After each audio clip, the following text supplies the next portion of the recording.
हमारे देश में पेपर लीक हुआ यह अलग मामला है।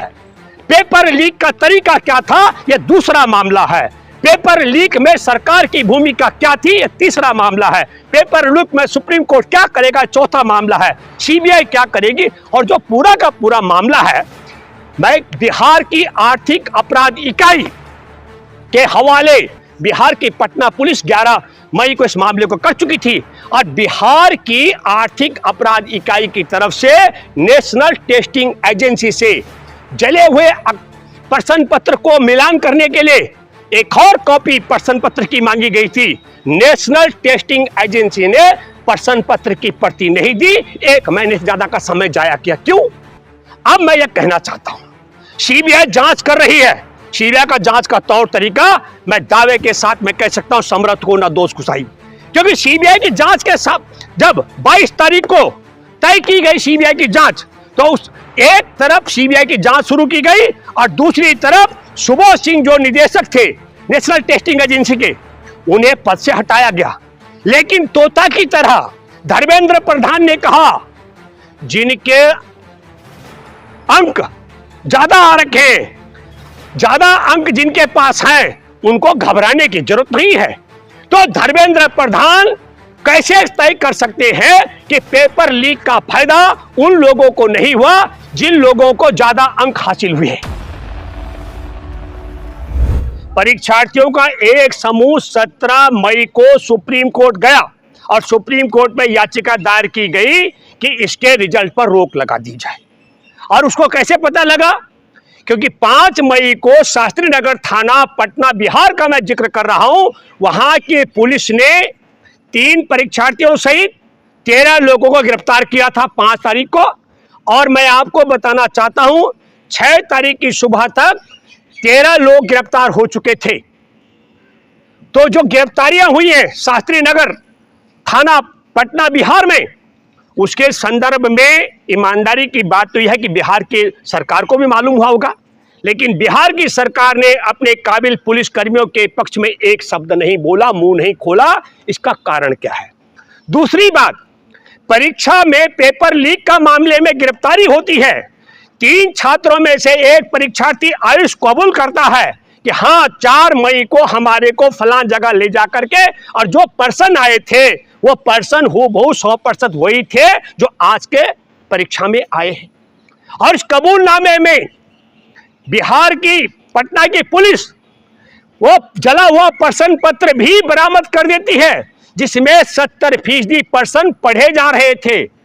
प्रश्न पत्र मिल जाता है, कबूलनामा हो जाता है, लेकिन देखिए षड्यंत्र। 6 मई को national testing agency press conference करती है और कहती है भारत में पेपर लीक का मामला नहीं है। इसका मतलब है कि नेशनल टेस्टिंग एजेंसी मिली हुई थी पेपर लीक कराने वालों से। और मैं 17 मई के बाद का फिर जिक्र करूंगा। 1 जून को फिर परीक्षार्थियों का एक समूह सुप्रीम कोर्ट जाता है और कहता है पेपर लीक का मामला है। यह मामला धांधली का है और धांधली और पेपर लीक के मामले पर सुप्रीम कोर्ट में 2 याचिकाएं दायर हो चुकी होती हैं। और 14 जून को पेपर का रिजल्ट घोषित करना था, लेकिन 4 जून को किया जाता है। और 4 जून को किस वक्त?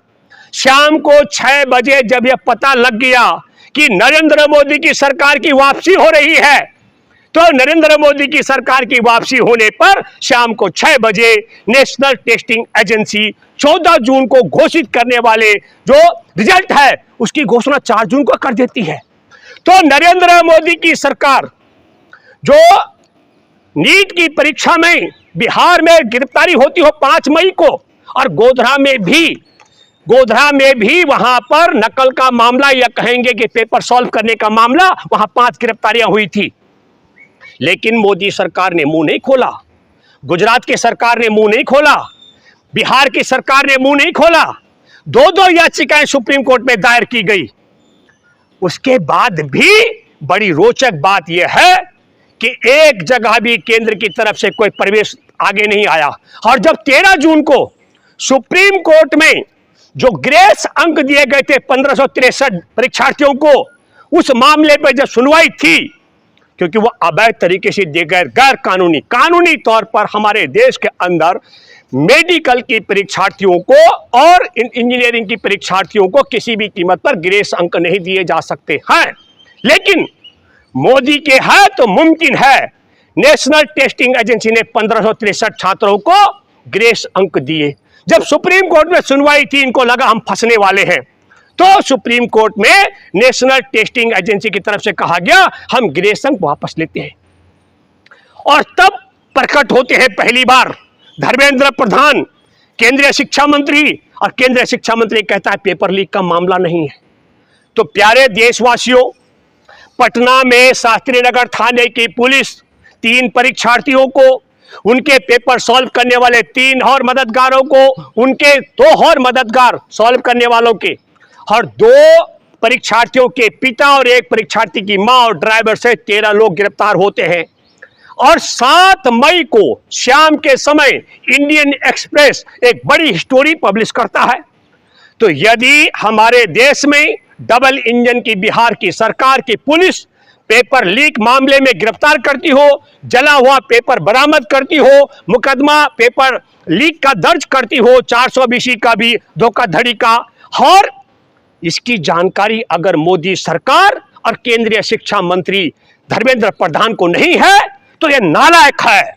अखबार में छपने के बाद भी, अगर गिरफ्तारी के बाद में भी, परीक्षार्थियों के कबूलनामे के बाद भी अगर धर्मेंद्र प्रधान को यह जानकारी नहीं है तो ऐसे नालायक को 1 मिनट भी केंद्रीय शिक्षा मंत्री की कुर्सी पर रहने का हक नहीं है।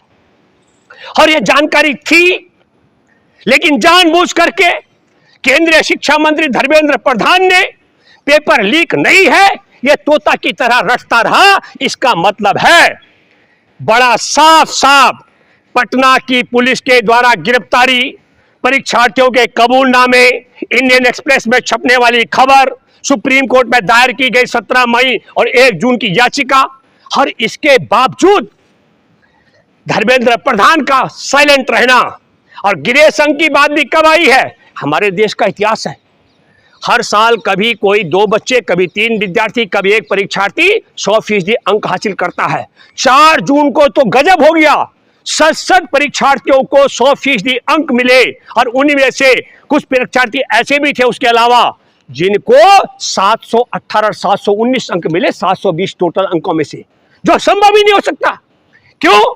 क्योंकि अगर आप गलत पर्सन का सही जवाब देंगे तो 4 अंक मिलेंगे, अरे गलत देंगे तो 1 अंक और माइनस हो जाएगा तो 5 कम हो जाएंगे। अगर माना 1% गलत किया गया तो 715 अंक आ सकते थे, अगर पूरा ठीक किया तो 720 आ सकते हैं। 718 और 19 का मतलब ही नहीं होता है।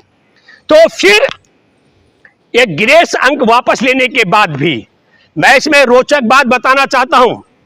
एक पत्रकार का वीडियो वायरल हो रहा है, वो कह रही है मैं रिपोर्टिंग कर रहा था, रिपोर्टिंग करते समय लड़की के मामले में 5 आरोपी थे, 5 आरोपियों में 1 मुसलमान था, और इंटरवल के बाद मैं देखती हूं कि मेरे टीवी चैनल पर वो मुसलमान मुख्य आरोपी के रूप में बताया जा रहा है। मैं इसके माध्यम से, आपके माध्यम से बहुत दावे के साथ कह सकता हूं, जब तक इसमें विपक्ष का नाम शामिल नहीं किया गया, तब तक केंद्र की तरफ से एक भी मंत्री ने मुंह नहीं खोला। सिर्फ इतना भर कहा, ये ग्रेस अंक वापस लेने की बात धर्मेंद्र प्रधान ने की। लेकिन फिर हम आपको बताना चाहते हैं 14 जून को सुप्रीम कोर्ट में एक और याचिका दायर की गई, और वह याचिका थी मामले की सीबीआई जांच को लेकर के। और इसके बाद क्या हुआ? इस बीच में तैयारी की गई, बिहार में पूर्व उप मुख्यमंत्री तेजस्वी यादव के पीएस रह चुके सरकारी मुलाजिम का जिक्र कर रहा हूं, प्रीतम सिंह का जिक्र किया गया। प्रीतम सिंह ने पेपर लीक माफिया को गेस्ट हाउस में कमरा दिलाया। कमरा दिलाने से पेपर लीक कैसे हो सकता है? पेपर लीक का मामला और कमरा दिलाने के मामले दोनों अलग अलग हैं। तब उसके बाद वहां का डिप्टी मुख्यमंत्री से लेकर तमाम कहने लग गए, तेजस्वी ने कहा भाई गिरफ्तार करो। मैं भी खंगाल रहा हूं वो प्रीतम सिंह गिरफ्तार क्यों नहीं किया गया। मैं आपके माध्यम से एक बात कहना चाहता हूं, इसके लिए कमेटी बना दी गई है। अलग अलग मामले हैं। हमारे देश में पेपर लीक हुआ, यह अलग मामला है। पेपर लीक का तरीका क्या था, यह दूसरा मामला है। पेपर लीक में सरकार की भूमिका क्या थी, यह तीसरा मामला है। पेपर लीक में सुप्रीम कोर्ट क्या करेगा, चौथा मामला है। सीबीआई क्या करेगी। और जो पूरा का पूरा मामला है, मैं बिहार की आर्थिक अपराध इकाई के हवाले, बिहार की पटना पुलिस 11 मई को इस मामले को कर चुकी थी और बिहार की आर्थिक अपराध इकाई की तरफ से नेशनल टेस्टिंग एजेंसी से जले हुए प्रश्न पत्र को मिलान करने के लिए एक और कॉपी प्रश्न पत्र की मांगी गई थी। नेशनल टेस्टिंग एजेंसी ने प्रश्न पत्र की प्रति नहीं दी, 1 महीने से ज्यादा का समय जाया किया। क्यों? अब मैं यह कहना चाहता हूं, सीबीआई जांच कर रही है।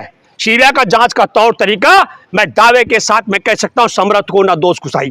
क्योंकि सीबीआई की जांच के साथ जब 22 तारीख को तय की गई सीबीआई की जांच, तो उस एक तरफ सीबीआई की जांच शुरू की गई और दूसरी तरफ सुबोध सिंह जो निदेशक थे नेशनल टेस्टिंग एजेंसी के, उन्हें पद से हटाया गया। लेकिन तोता की तरह धर्मेंद्र प्रधान ने कहा, जिनके अंक ज्यादा आ रखे हैं, ज्यादा अंक जिनके पास हैं, उनको घबराने की जरूरत नहीं है। तो धर्मेंद्र प्रधान कैसे तय कर सकते हैं कि पेपर लीक का फायदा उन लोगों को नहीं हुआ जिन लोगों को ज्यादा अंक हासिल हुए।